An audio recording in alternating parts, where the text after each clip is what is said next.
لكن انت لما كل يوم يطلع بني ادمين كل بالالافات يتقتلوا، واطفال وستات، لما يكون حضرتك احنا قاعدين في تكييف وقاعدين في قصور وقاعدين في شقق وعاملين الاكل قدامنا، واطفال وشعوب قاعده في خيم في الشتاء وفي الصيف والشمس. احنا لما يكون الشمس عندنا الدنيا حر بنبقى عايزين تكييف وعايزين ورا، ولما يكون الدنيا شتاء عايزين بيت مقفول ودفايات وغطا. الشعب الفلسطيني قاعد في العراة، يعني اطفال ما بيصعبش علينا، اطفال اللي احنا بنشوفهم مش لاقيين ياكلوا، اللي هم فيه المرض والوباء اللي ممكن من قله الاكل ومن قله النوم من قله العيش. فانا لو ما حسيتش كبني ادم يبقى انا ماليش لازمه ان انا اعيش، او اي بني ادم على وجه الارض ما حسش باللي بيحصل في فلسطين بغض النظر عن هو مسلم مسيحي يهودي، يبقى مش بني ادم، ما ينفعش يعيش.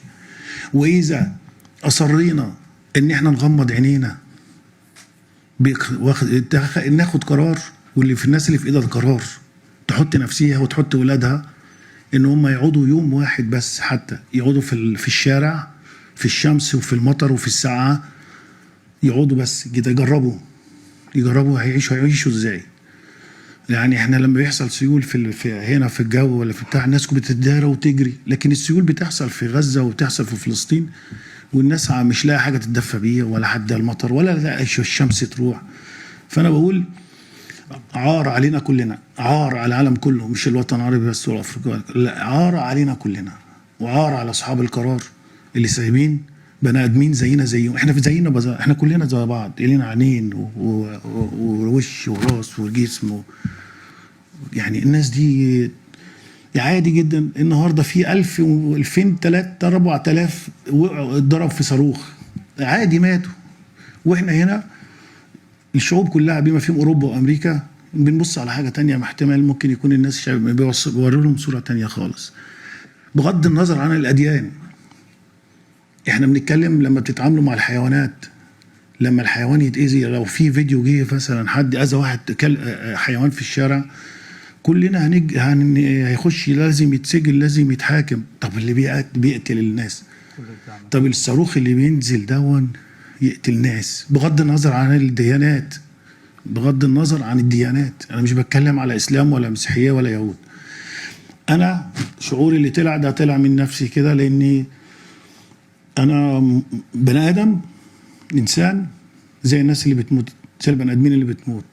انا انسان قبل ما اكون هويتي ايه وديني ايه، او عربي ولا اجنبي ولا ايا كان. فان شاء الله بصراحه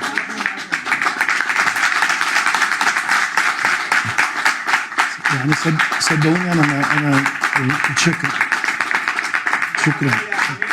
شكرا. فانا رساله من خلال كره القدم، القوه الناعمه في العالم، ارجوكم كل الرياضيين وكل الاعلاميين بمختلف اديانتهم بمختلف دولهم، يمكن خلال كاس عالم نبعت رساله، نرجوكم خلي الشعب الفلسطيني يعيش. هم مش عايزين حاجه، يعيشوا بس. فلو سمحتوا من خلال الاعلاميين المحترمين الرياضيين عادي، زي ما احنا بنعمل شعار الفيفا يقول لك ريسبكت والفير، فاحنا عايزين فير في حياه، وعايزين ريسبكت البني ادم، عايزين ريسبكت ان البني ادم يعيش، وعايزين فير ان في شعوب تعيش. بس ده كل اللي انا بقوله.